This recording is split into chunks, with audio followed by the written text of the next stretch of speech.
All right, we're live. Okay. All right. Hi, everybody. I'm Marshall Price. I'm the Nancy Hanks Curator of Modern and Contemporary Art here at the Nasher Museum of Art at Duke University. And we are here in the Miró exhibition. Miró, the experience of seeing. During our last Google Hangout, we talked a little bit about the history of Miró, provided a little context for the show. So we are here live and in person now in the exhibition. And this is going to be a little bit like Sister Wendy meets the Khan Academy. And we're going to walk you through some parts of the exhibition. If you have questions during the transmission, please type them in. We'll be happy to answer them. And I'm here with a couple of my helpful colleagues. Julien Chevalier is behind the scenes, and Jay Caldwell as well is taking photographs as we speak. So welcome, and we're going to begin here at the entrance to the exhibition.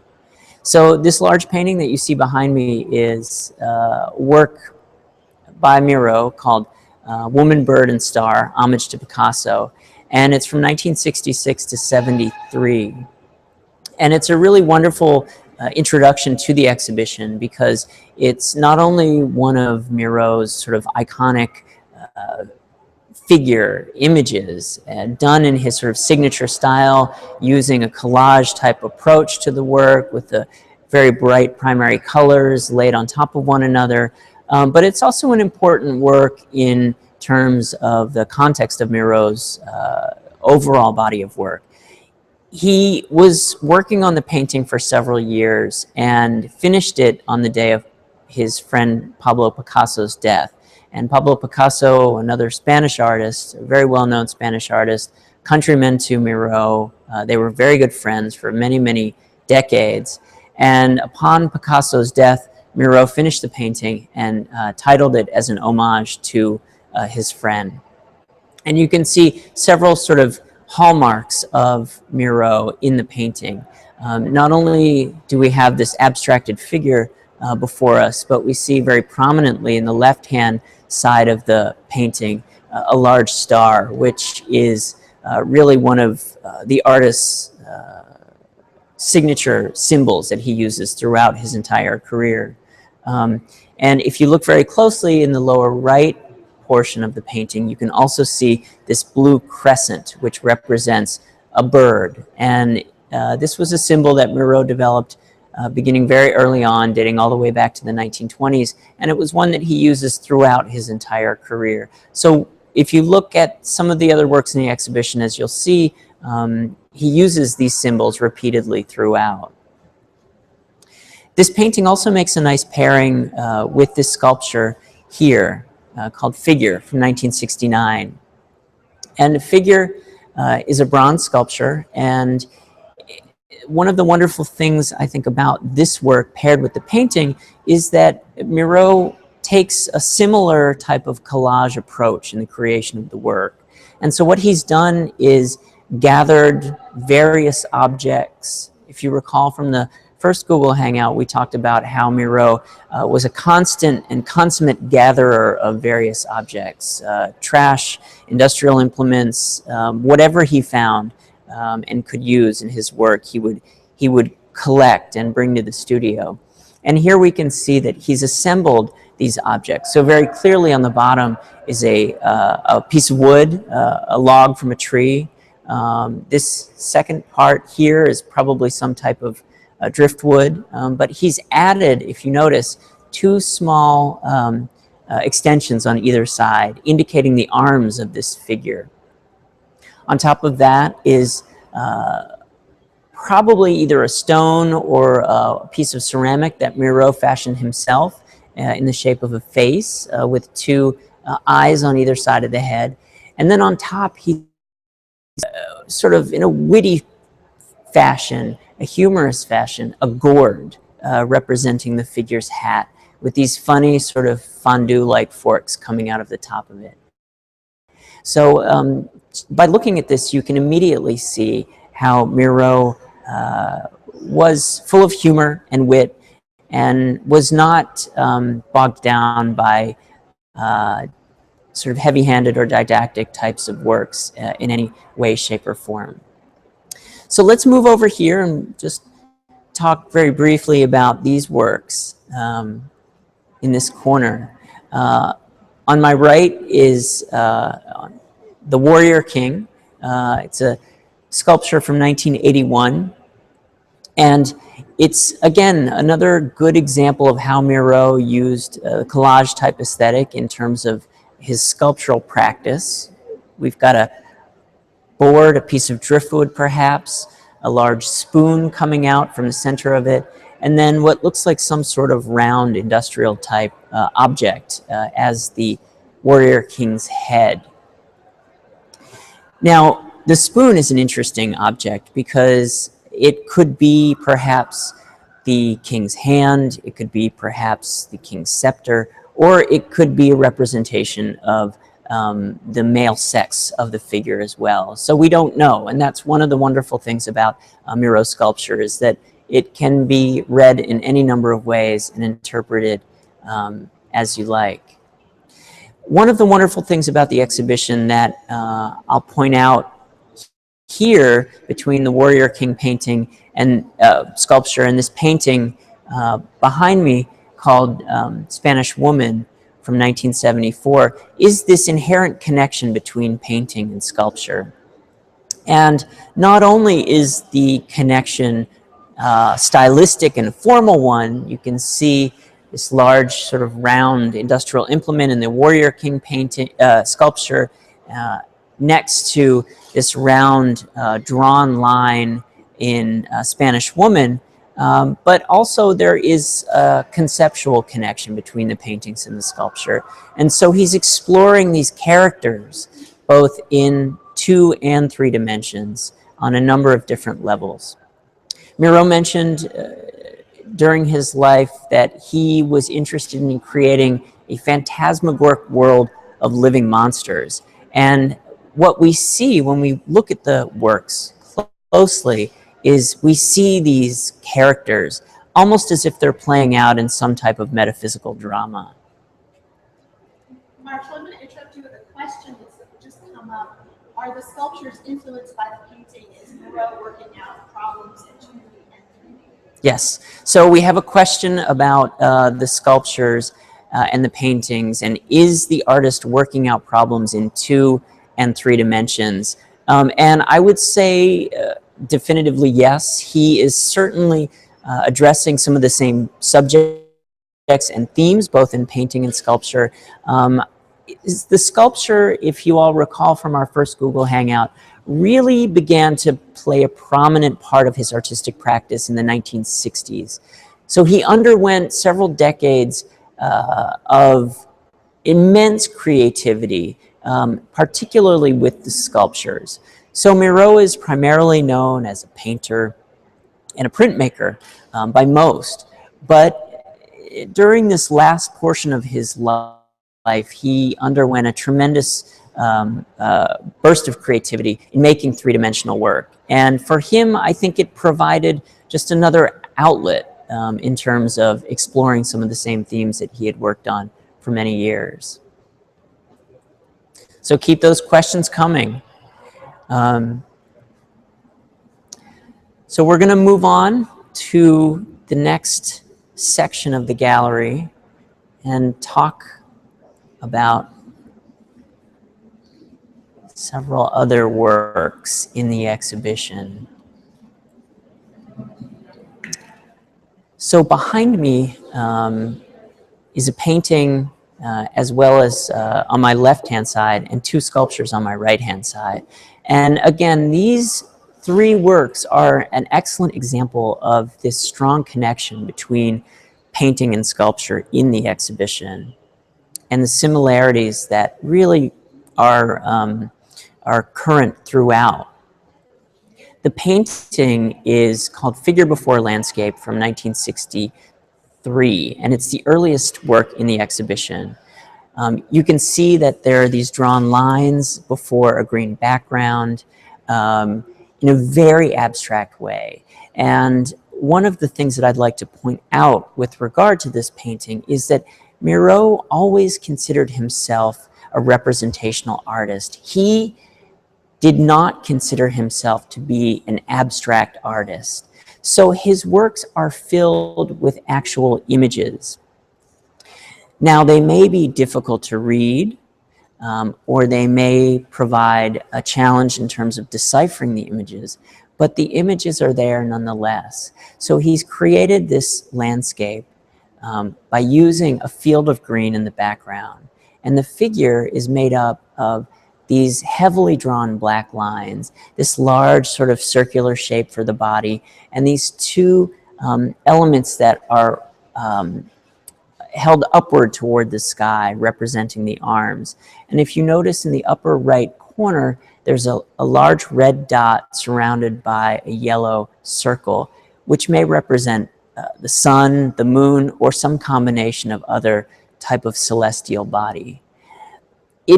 The work's title is also a clue to some of the themes that are important to Miró. Figure before a landscape. Landscape was a constant theme throughout his entire life. And if you remember from our last Google Hangout, I talked quite a bit about how he was inspired and influenced by the Majorcan landscape, as well as the landscape in the small town of Montroig, where he spent some time in the 19-teens. So we'll see that throughout in some of the other works as well.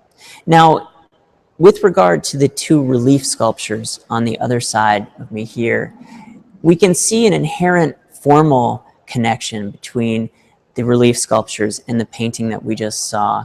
What he's done here, however, is really drawn in 3 dimensions. And again, we can see that he's used whatever he's found at his disposal. This piece on the right, if you look very closely, it has a series of corrugations at the top, indicating that it was at one time a piece of corrugated cardboard. On the lower right-hand portion of the sculpture here, we see what appears to be a small medicine bottle, perhaps. And most likely he's added these high relief ridges in order to create the image of this work. They don't have specific titles beyond bas relief or low relief, but they are very much linked to his abstracted figures that we saw in the painting.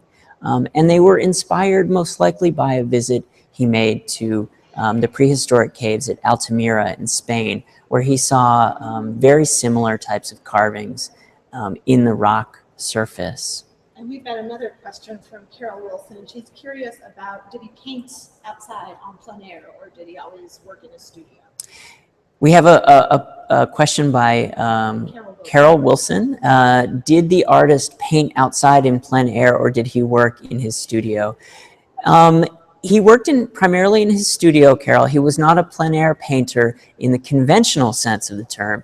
But, you know, I would say that the landscape and the natural world had such an impact on him, and he was in it every day, taking walks or swims, that in many ways it is the foundation for so much of his work. So I wouldn't call him a plein air painter in the conventional sense, but the natural world was instrumental in the creation of his works. So let's move on and talk about a painting and the sculpture in the corner of the gallery over here.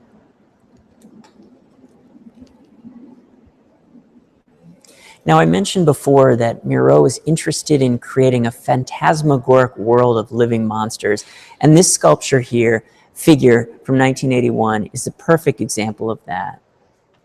It's also a really wonderful example of how the natural world informed Miró's work.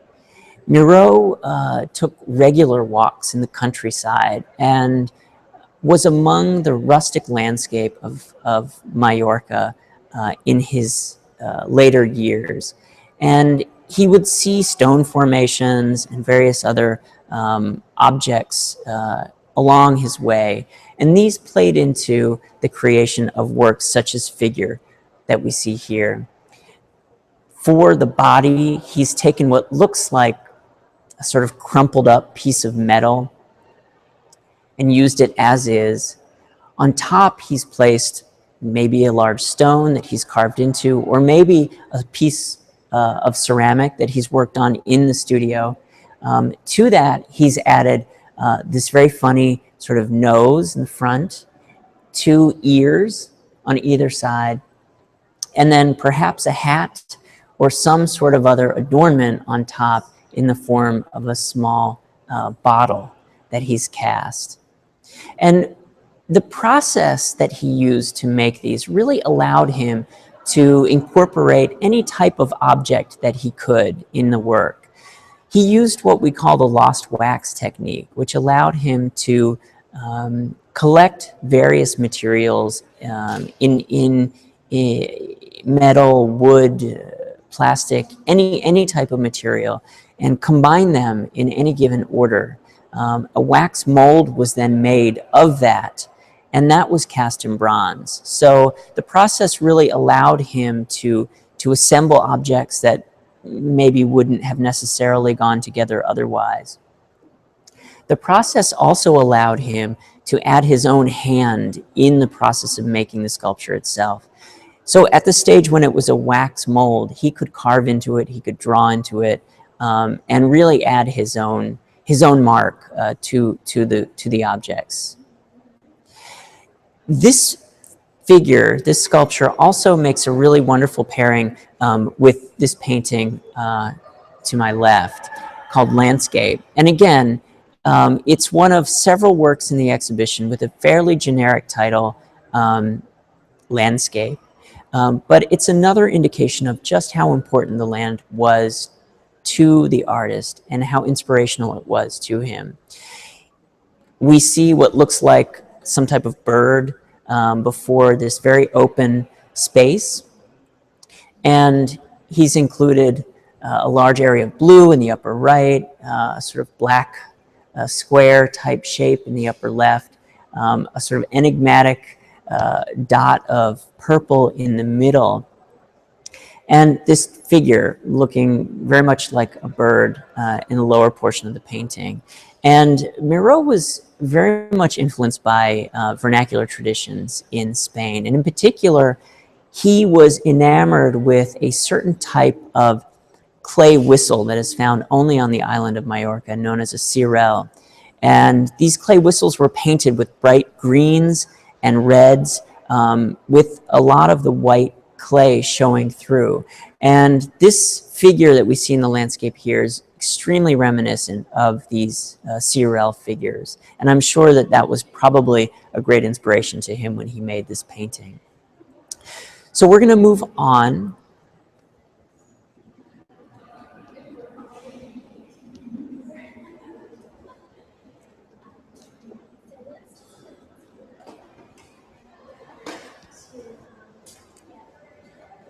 And I wanted to talk just for a few minutes about the 4 paintings in this space here. These are 4 very sparsely painted works, perhaps the most sparsely painted in the exhibition, but really in so many ways evocative of the artist's interest in, reliance on, and inspiration from the landscape. As I said, and we've said this many times now, that he was continually inspired and interested in the landscape of Majorca. And, you know, we can see that in works like this. This is called Dance of the Poppies, and it dates from 1973. And I just find it to be not only an unbelievably beautiful painting, but also really operating as an aesthetic experience given his economy of brushstroke. What he's done in this painting is essentially taken the black paint and made 2 lines on the painting and added these 3 small red marks just to indicate, just a suggestion of the poppy fields of Majorca. One thing also that I would like to mention is that, you know, a lot of these works look like they're perhaps improvised or hastily created or done in an instant, but that's actually not the case. In fact, the execution may not have taken very long, But with almost every work that Miró created, he did studies, he did sketches. He thought about it for a long time before he would take paint to canvas and make those marks. In addition, we're looking at this mature body of work by an artist who, at this point, is now in his 70s and 80s. And so he's got this wave of a lifetime of experience behind him in the creation of these works. So let's move on, and we're just going to keep going through the show and talk a little bit more about one or two more works before we conclude. And if there are any questions,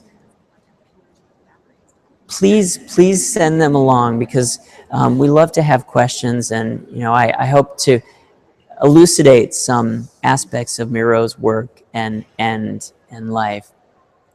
I wanted to talk a little bit about this sculpture here, because it's one of not only the more playful works in the exhibition, it also shows his process very well, and it deals with some of the themes that are most prevalent in Miró's work. The title of the work is Figure and Bird. Again, another generic title in many ways. Miró had a tendency to title his works in a very generic way, and I think that was partially because he wanted not to be so heavy-handed or didactic, but allow for an infinite amount of interpretation from the viewer. Certainly we see him dealing with broad overarching themes such as life and death and fertility, but I think he wanted to allow the viewer to be liberated from any type of sort of constrictive interpretation.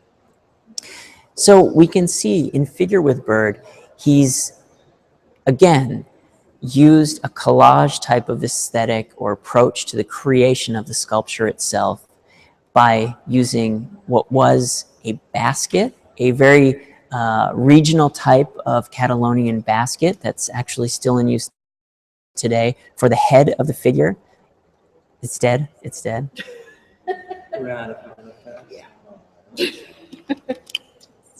Oh, I was on a roll there. I know. Well, we got 20 minutes. Yeah.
So I think, and I'll be doing the tour at 2:45.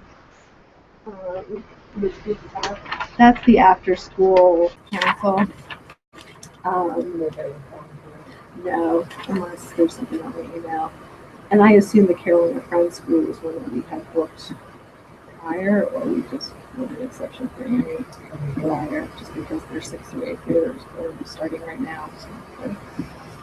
Great. Oh, Sarah's not here. Okay, so she's left. Yeah. For the day. Yeah. Okay, all right, good.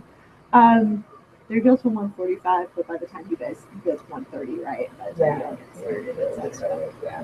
And then just be right. and it's Miró connection, so I think it's just one group, so they'll be out of their hair by that time anyway. Okay.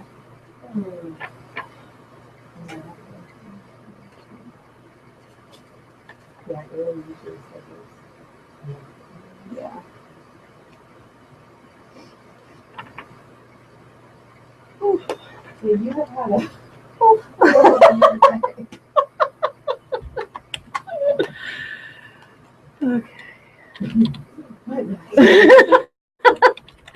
And there was another hangout that I wanted to look at 2 o'clock, so maybe I'll start like the first half of that.